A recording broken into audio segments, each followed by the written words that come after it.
Algorithms designed to pass with health and spectral lines, designed to fill your mind now that you realize the prize of life. Lad Københavns gader høre, hvad vi er for. Hands up, Venezuela! Hands up, Venezuela! The people united will never be defeated! The people united will never be defeated! The people united will never be defeated! The people united will never be defeated! One struggle, one fight! One struggle, one fight! Workers of the world unite! Workers of the world unite! One struggle, one fight! One struggle, one fight! Workers of the world unite! Workers of the world unite! Jeg råber hands up, og I råber Venezuela! Internationale solidaritet! Hands up, Venezuela! Hands up, Venezuela! Hands up, Venezuela! Hands up, Venezuela! Hands up, Venezuela! Hands up, Venezuela! Hands up, Venezuela! Hands up, Venezuela!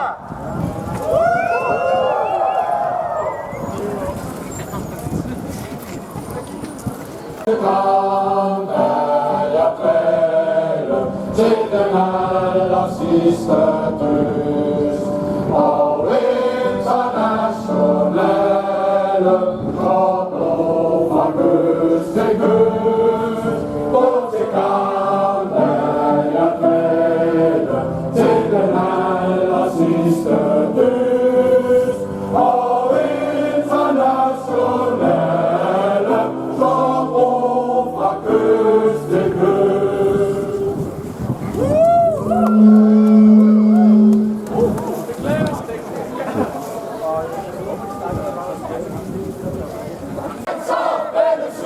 Hands off Venezuela! Hands off Venezuela! Down, down USA! Down, down USA! Down!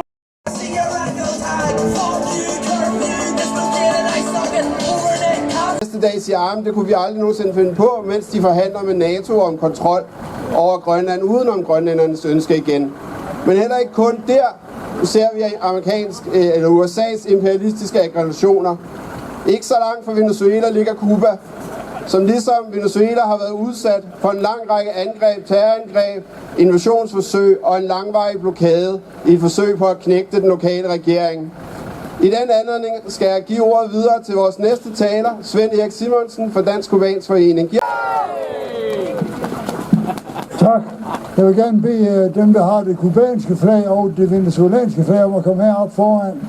Det er en del af min tale at understrege den stærke alliance, der er mellem de to lande, og den alvorlige skæbne, som de begge to står overfor, medmindre vores bevægelse er stærk nok til at afvise aggressionen imod dem og mod andre lande. Protesterne lyder fra hele verden. De lyder forskellige, både i ord og i formen, i tonen og graden af vrede.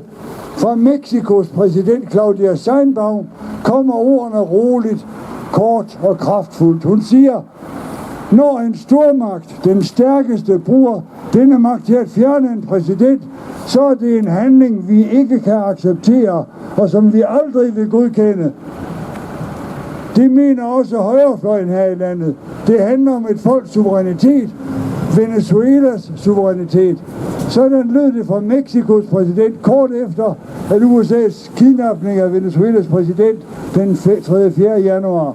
Mexico har under USA's forudgående militære flådeopmarch ved Venezuelas kyst, hvor olietanker er blevet beslaglagt.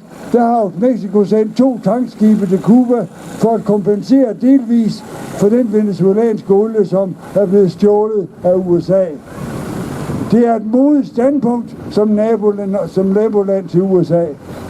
Det er dette standpunkt, som samler os, som samler alle de organisationer, som står bag denne demonstration.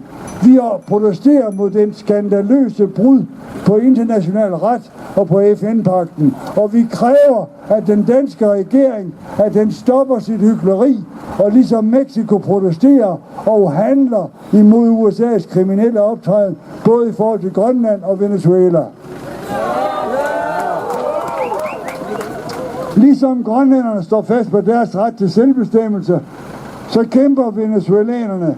Folkemilitsen er mobiliseret, befolkningen går på gaden, og de kræver præsident Maduro hjem, og de kræver, at regeringen ikke overgiver sig til USA.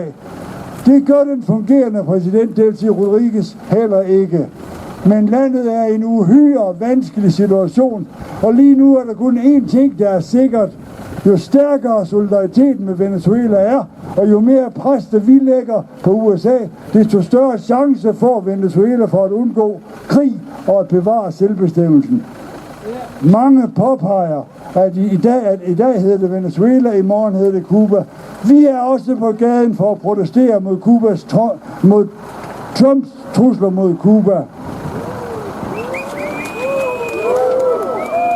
Som aktiv i Dansk Cubansk Forening er jeg stolt og enig, når kubanerne går på gaden i titusindvis og demonstrerer ved USA's ambassade i Havana, og når Cubas præsident Miguel Díaz-Canel taler således, citat: USA har absolut ingen moralsk autoritet til at pege fingre af Cuba.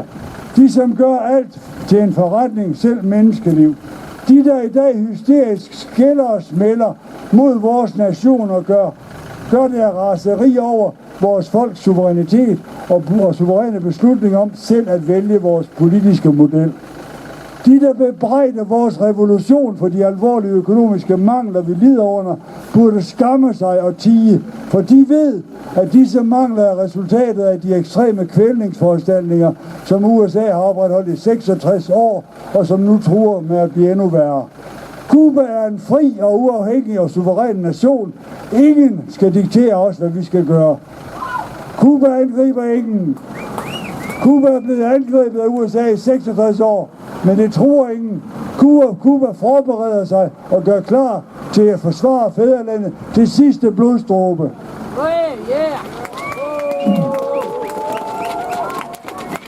Så her er vores svar, siger han Díaz-Canel, til Trump og Rubio. Cuba skal ikke invaderes. Cuba skal respekteres. Cuba skal ikke afpresses. Kubanerne skal tales til som ligeværdige. Du og dine har mere end 60 år på at forsøge at ændre Cuba med sult og blokader og løgne, med attentatplaner. Og hvad har vi gjort?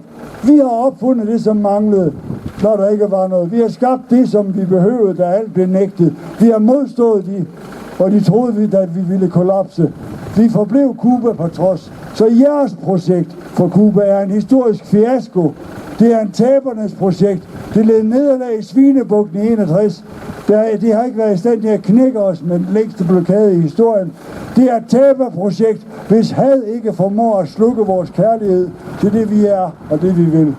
Så skråt dine planer, Rubio, dine planer om invasion.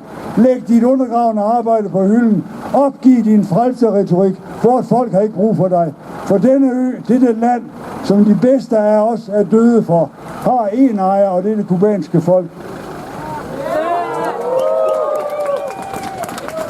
Det er folk, der i dag fortæller dig med alt vores historisk kraft: hold fingrene fra Cuba. Og det er ikke et forslag, det er sådan, det bliver. Du kan vælge at fortsætte skrigeriet fra Miami.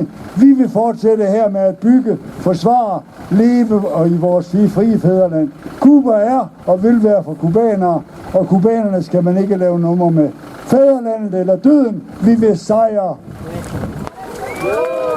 Grønland, Iran, Rojava eller Palæstina. For mange må det føles en magtesløshed, men vi nægter at give ind til magtesløsheden. Det vi ser udspille os de her dage, det er på samme tid noget nyt, og på samme tid det vi altid har set. Det er imperialismens totale dominans. Dominansen af kapitalismen og bankernes interesser. Men vi ser det nu tydeligere end nogensinde. Det er, hvad Venezuela viser os. USA invaderer en suveræn nation. De kidnapper deres præsident. Og hvorfor? For at dominere dem og underlægge dem deres imperialistiske interesser.